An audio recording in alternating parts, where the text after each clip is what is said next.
Everybody has a threshold for disrespect, and we just heard Adam Schefter that he doesn't think he'll finish his career in Dallas. Listen, Jerry could change his mind, get him signed, and obviously he can franchise him or what have you, but I think that Jerry is looking at the money he's already doled out on Dak Prescott and CeeDee Lamb, a couple of other players. You're spending over damn near $200 million on 3 players. I'm sensitive to that when it comes to Dak Prescott because I looked at his face on that sideline. And I have to admit, I really didn't think about all the things that he has been through. Quote was anxiety. Then honestly, a couple of days before my brother passed. The Cowboys have always been known as America's team, but lately they've looked more like America's punchline. Nothing captured that better than the recent practice where Dak Prescott was humiliated by none other than Micah Parsons, the defensive monster who supposedly carried him through games. With a brutal reality check, Parsons made it clear to Dak and the entire locker room that the quarterback isn't the star of the show. In Dallas, the defense carries the offense, and everybody knows it. Micah Parsons and Trevon Diggs leave Dak Prescott off their top 10 quarterback list. Wow. They have Jaden Daniels, Josh Allen, Lamar Jackson, Pat Mahomes, Matthew Stafford, Jared Goff, and they even have Sam Darnold on that list. If this not a shot at Dak Prescott, I don't know what is. Dak Prescott's humiliation at practice didn't come from a botched throw, a missed read, or even a clumsy stumble. No, it came from words, harsh, unfiltered, and straight from Micah Parsons' mouth. When one of the most respected players on your roster tells you, "We carry you," it cuts deeper than any interception. Parsons wasn't joking, and the rest of the team knew it. In that instant, the franchise quarterback became the franchise liability. That disrespect towards Dak Prescott, man. They have Dak Prescott ranked as the 17th best quarterback in the league. When Dak is healthy, he's a top 10 quarterback. Not a top 5. He's a top 10 quarterback. For years, Prescott has been billed as the guy who could restore Dallas to glory. He's been marketed as the leader, the face of the Cowboys, the one who can finally break through decades of playoff frustration. But the truth, as Parsons so bluntly pointed out, is that the Cowboys' real identity rests on the defense's shoulders, and the defense, led by Parsons, has been the only thing keeping Dallas from total collapse. Prescott hasn't been carrying the team. He's been carried like luggage through TSA. Dak Prescott is the most disrespected player in the NFL, and I believe that he's going to have a monster bounce-back season. I know it's the trendy thing to do to hate on the Dallas Cowboys, to hate on Dak Prescott, and I will say he might have been a little overpaid when you look at him being the highest-paid player in NFL history, but I also don't think that we can underappreciate the fact that Dak Prescott is still one of the best quarterbacks in the NFL, and he had the best season of his entire career in 2023 before suffering that season-ending injury last year. And we also have to remember, just 2 short years ago, Dak Prescott had the Dallas Cowboys as the number 2 seed in the NFC. He came in second in the MVP voting. He led the NFL in passing touchdowns and was 3rd in passing yards. It's almost poetic. The quarterback position is supposed to be untouchable, the centerpiece of any team. But in Dallas, Dak has somehow become the guy everybody whispers about behind closed doors. His stats never match the hype, his playoff performances are forgettable at best, and his leadership often feels forced. Parsons just said what the fans have been screaming for years. Dak isn't built for the big stage. And when your own teammate exposes that at practice, it's not just embarrassing, it's devastating. If the Dallas Cowboys decide that this is the time that they want to stand on business, then the Dallas Cowboys and their executives are derelict in their duties. Your job is to draft, develop, and retain the best players. Well, you got Micah Parsons as a slot in the draft where he was available to you and shouldn't have been. So you made the right decision. You drafted the players. And then you developed him. He started as an off-the-ball linebacker. He moved on the ball to become a rush in. And now he's one of the most prolific in the history of the game. And so now you get to take the next step and do the right thing, which is retain Micah Parsons and find a way to build around him. The reaction from the locker room said it all. Teammates smirked, some chuckled, and others just nodded in silence. Everyone knew Parsons was right. They've been living the reality week after week. Defense bailing out the offense, Parsons leading the charge, while Dak struggles to make magic happen when it matters most. Instead of being the one who rallies the troops, Prescott has become the guy who needs rescuing every single time the game gets tight.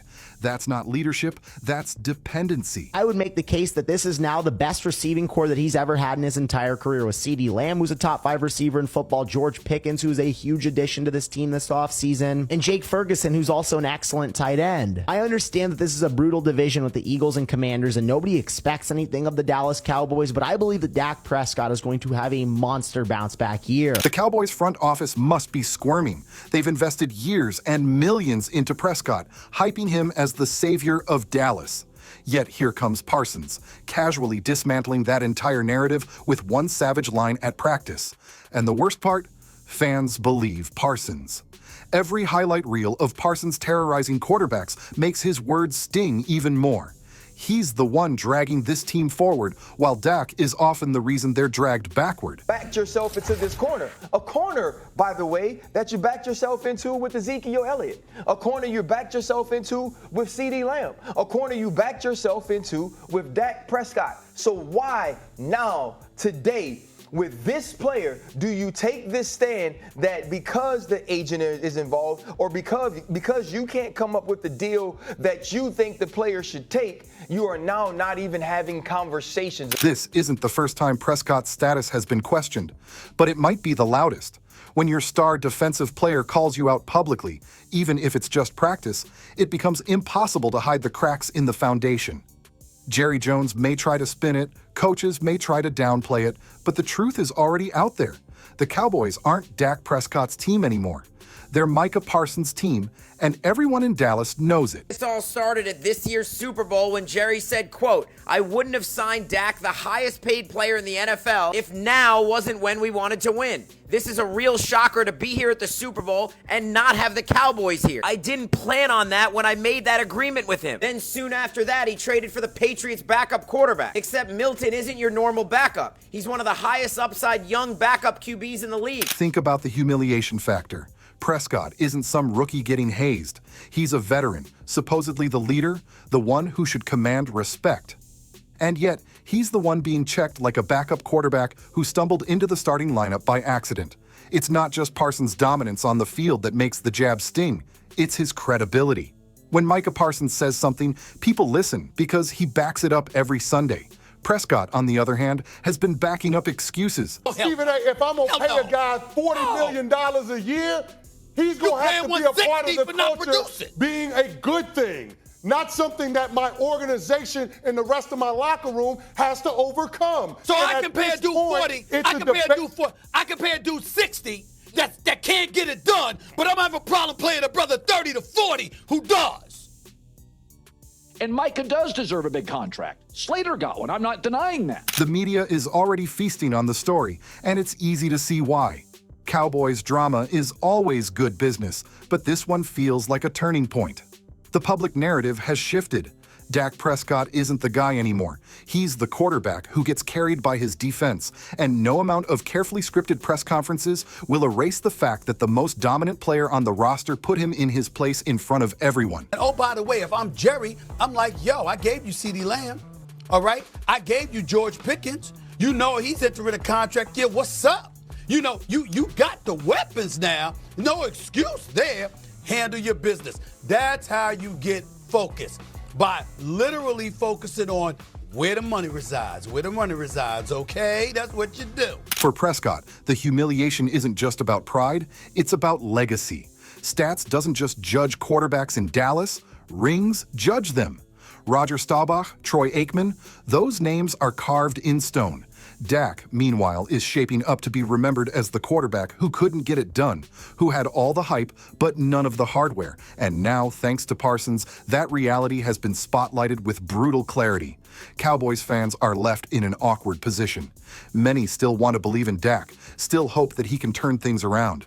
But deep down, they know the truth. They've watched him come up short too many times, watched the defense bail him out while the offense sputters. Parsons didn't create this narrative. He just confirmed it in the most savage way possible. And fans, though they might not admit it out loud, are probably grateful someone finally said it. Wait till you hear the real reason Parsons was traded. And I'll give you a hint. It wasn't about the money, but instead because of someone else on his team. Listen to this. If you know anything about Jerry Jones when it comes to player contracts, typically he always gives in the end, except for this time. And here's why. He's already having buyer's remorse about one of the big contracts he gave out recently. And yes, I'm talking about none other than Dak Prescott, the man who's got the biggest contract of them all. If you're paying attention, Jerry's already been laying the groundwork to get rid of him. The ripple effect of this moment could be massive. Locker room dynamics are fragile, and when your supposed leader is openly undercut, it creates a power shift. The Cowboys might not admit it, but the balance of authority has tilted. This is Parsons' team now. His dominance, his swagger, his willingness to call it like it is. That's leadership. Prescott may still wear the quarterback title, but his grip on the team's identity just slipped through his fingers. In the bigger picture, this humiliation exposes the fundamental problem in Dallas. They've been trying to build a championship team around the wrong guy. You can't manufacture leadership, and you can't fake clutch performances. Prescott has had plenty of chances to prove he's the man, and he hasn't delivered. Parsons, in one sharp comment, proved he's the true cornerstone of the franchise. That's not just embarrassing for Dak, it's career-defining. Contract dispute. At any time, could you have said, look, man, we need to do what's in the best interest of this team. We need to make sure that whatever it is that we're doing is something that's going to work for us, because damn it, we didn't make the playoffs last couple of years. We need to get our ship steered in the right direction. We need to get it right. Couldn't have said that? No. But now that he's gone, oh, well, I'm just glad it's resolved, so I don't have to ask the questions. By the time the season starts, this moment at practice will still be hanging over Prescott's head.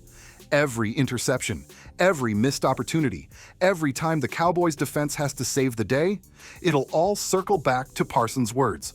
We carry you. It'll echo in the stands, in the headlines, in the minds of fans who are tired of waiting for Dak to live up to the hype. He's no longer seen as the savior. He's the guy being saved. In the end, Prescott's humiliation at practice wasn't just about one comment. It was about years of frustration boiling over, years of a defense doing the heavy lifting while the quarterback got the glory. Micah Parsons finally ripped the mask off, exposing the truth that Cowboys Nation has been reluctant to face. Dak Prescott isn't carrying the Cowboys, he's being carried. And when your own teammate says it out loud, there's no recovering from that.